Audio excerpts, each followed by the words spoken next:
Alright, I'm gonna make a quick video where I have a specific situation that nobody has covered yet, which I will want to make a video on. It's about when you have a G29 and you want to have like a Formula 1 steering wheel, but also like a normal steering wheel. And you want to have both running and be able to disconnect them. So this is the original wheel, but modified to be a Formula 1 wheel. And what I did was I used the original cable and extended it to a 9-pin cable with a plug on it. And on the base of the G29 on the side, I made a plug for that connector. And when I did that, I had the hopes that I could take the Formula 1 wheel, pull it off with the quick release, and pull the cable off, and it would be disattached. This didn't work out, so I made a base stand really close by where I can put the Formula 1 wheel, so I can use it as a button box, which always worked great. But I still ever wanted to figure out how I can fully disconnect the wheel, just in case, while using different wheels. And the trick seems to be this. So this is the connector that you have to extend to actually run the buttons on the wheel. And there's a yellow and a white button. And those have two purposes. The first one is to have the indicator light on, the power light on top. And the second one is the RPM meter on this.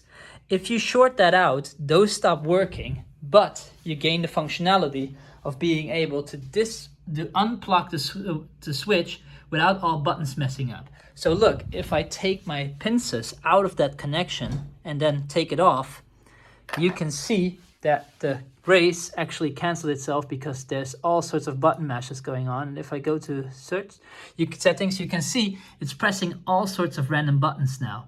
So the price to pay is that you lose the RPM light and the indicator light.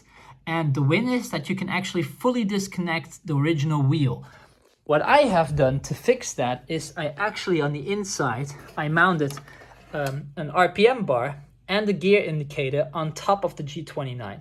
So I regain the functionality of the RPM bar. I also add the functionality of the gear indicator, and I used a small LED to make a power indicator for when I turn on the wheel. So those are wired up to, I have also added like a car USB hub so I can plug and charge like my VR headset and stuff. And those convert 12 or 24 volts even, which this wheel runs on, to 5 volts. And from that, I run the power to the RPM light, the power to the indicator light, and the power to that small indicator light. So when I turn on the wheel, those 5 power voltage is going to power all that stuff. And I completely mitigated on the Formula 1 wheel, because that way I have an RPM light and the shift light on either wheel, not just the Formula 1 wheel. It's also annoying to have a duplicate RPM bar when you have one that's fully functional on top, which is bigger. So I'm actually happy that this is the way to sort it out. And I'm probably one of the first idiots to actually figure this out, because nobody probably cares. But that way you can fully disconnect the original wheel on a G29 and regain the full functionality without it button meshing.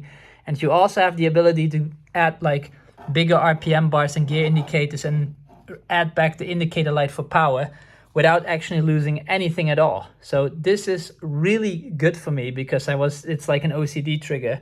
And I thought I would share some light for anyone who has this issue, which I doubt will be many. But yeah, I hope this helps. Bye.